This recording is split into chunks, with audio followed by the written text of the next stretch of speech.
የእናቱን አስክሬን ቤት አስቀምጦ የእናቱን ቃል ለማክበር የስምንተኛ ክፍል ሚኒስትሪ ፈተና ከቀብር በኋላና እንዲሁም ደግሞ ከቀብር በኋላ ለፈተና የተቀመጠው ተማሪ ካሊድ በዚህ ሰዓት መነጋገሪያ ሆኗል። ይህ በምስሉ ላይ የምትመለከቱት ታዳጊ ካሊድ ይባላል። 14 ዓመቱ ሲሆን ከሁለት ታናናሽ ወንድሞቹ ጋር በሸገር ከተማ አስተዳደር ኤካ ጣፎ ክፍለ ከተማ ከእናቱ ጋር ይኖራል። ካሊድ ከእናቱ ጋር ሲኖር ወላጅ አባቱ ከነርሱ ርቆ ሌላ ትዳር መስርቶ ጅጅጋ ከተማ ይኖራሉ። ካሊድ ሰሞኑን እናቱ ታመው በነበረበት ወቅት እኔ አንድ ነገር በሆን ምንም ቢፈጠር የለፋህበትን ፈተና እንዳታቋርጥ ብለው ቃልም ያስገቡታል።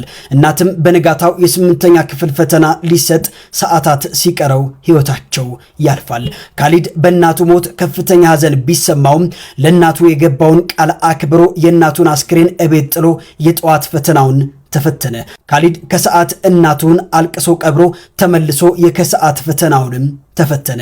የዚህ የ14 ዓመት ታዳጊ የህይወት ፈተና ብዙዎችን በሐዘን ማስለቀሱን ዳጉ ጆርናል ዘግቧል። በዚህ ጉዳይ እናንተስ ምን ትላላችሁ? ሐሳባችሁን አጋሩኝ። ከዚህ በተጨማሪ ደግሞ የዚህ የታዳጊ ልጅ ደግሞ ከባዱ ነገሩ ምንድነው? ወላጅናቱ ማጣቱ ብቻ ሳይሆን ወላጅናቱ ትተው የሄዱት እሱን ብቻ ሳይሆን የሱን ታናናሾችንም ነው።